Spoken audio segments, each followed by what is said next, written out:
Hi everyone, welcome back to my channel. In today's video we will install a Windows, but this is the tricky part. Somebody asked me, can you do a Windows install? Yes, of course, it is no problem. But yes, there was a problem. I made all the fun stuffs, downloaded the Windows from the official site, prepared the USB stick with Rufus to install it, and waited a ton of time. Then I got this error message, which is not really a problem because we can set up the Rufus again on another machine. And after waiting quite a bit of time, finally it was time to test the Windows installation. But unfortunately, the touchpad, it was not working, which is a common problem on new Windows installs when you are installing the Windows newly. Your mouse is not working, your touchpad it's not working, then you can use the tab, you can use the space, you can use the enter to move ahead with the Windows installation. It's a bit tricky, but it is still doable. And after a lot of struggles, once you arrive on this window, where you have to format and select your SSD drive to install the Windows, it is not present. It is not present, only the disk, the flash drive is there, what is there to install the Windows, but not the SSD. And this is a very common issue in the newer generations of laptops. So the next few seconds will spare you a lot of time. I did hours and hours of research. How to install the Windows if the SSD driver is not available.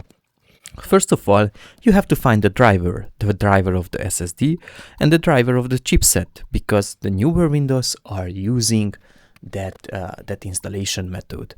And once it is done, you find the right one, you have to install it in a different flash drive, put it in your laptop and try again. And that is what I have tried. And there is another method if this not works, so just try to find the driver first. If you have found and it is not working, I will show you the second method. Newer laptops, usually from the 11 generations or newer, it comes with a VDM. VDM stands for Volumetric Management Devices, and on the newer Asus laptops, usually that guts came from the factory as a default option as enabled. That's what we will change now. If you have followed me, you might have seen I went in the advanced settings and in the advanced VDM setup, and I am disabling the VDM controller.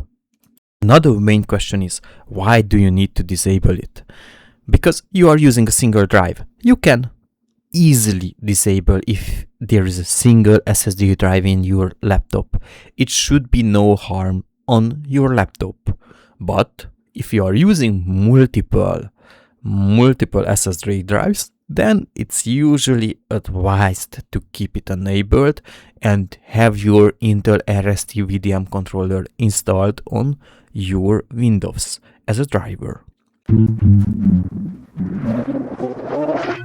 The main question, if it is fixed it. And in my case, it did.